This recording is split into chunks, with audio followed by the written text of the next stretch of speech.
شروع کرتا ہوں اللہ کے نام سے جو بڑا مہربان اور نہایت رحم کرنے والا ہے۔ حضرت ابو ہریرہ رضی اللہ تعالیٰ عنہ نے فرمایا کہ ایک دن میں روتا ہوا حضور صلی اللہ علیہ وسلم کی بارگاہ میں حاضر ہوا۔ حضور صلی اللہ علیہ وسلم نے مجھ سے رونے کا وجہ پوچھا۔ میں نے کہا یا رسول اللہ صلی اللہ علیہ وسلم، مجھے اپنی ماں سے بہت پیار ہے لیکن وہ مسلمان نہیں ہوتی، اور میں نہیں چاہتا کہ قیامت کے دن میں جنت میں جاؤں اور وہ میرے سامنے جہنم میں جائے، لہٰذا آپ صلی اللہ علیہ وسلم دعا فرما دے کہ اللہ تعالیٰ میری ماں کو ایمان عطا فرما دے۔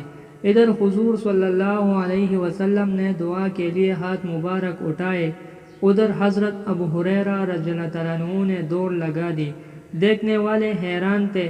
جب حضرت ابو ہریرہ رضی اللہ تعالیٰ عنہ واپس آئے تو صحابہ کرام نے پوچھا، ابو ہریرہ آج آپ نے ایسا کیوں کیا؟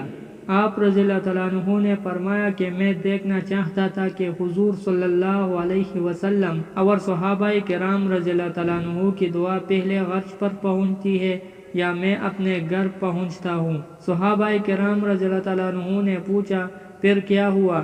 حضرت ابو ہریرہ رضی اللہ تعالیٰ عنہ نے فرمایا کہ حضور صلی اللہ علیہ وسلم اور صحابہ رضی اللہ تعالیٰ عنہ کی دعا پہلے پہنچ گئی، کیونکہ جب میں گھر پہنچ گیا تو میری ماں مسلمان ہو چکی تھی۔ دوستو، اللہ تعالیٰ ہمیں حضور صلی اللہ علیہ وسلم کے بتائے ہوئے طریقوں پر زندگی گزارنے کی توفیق دے۔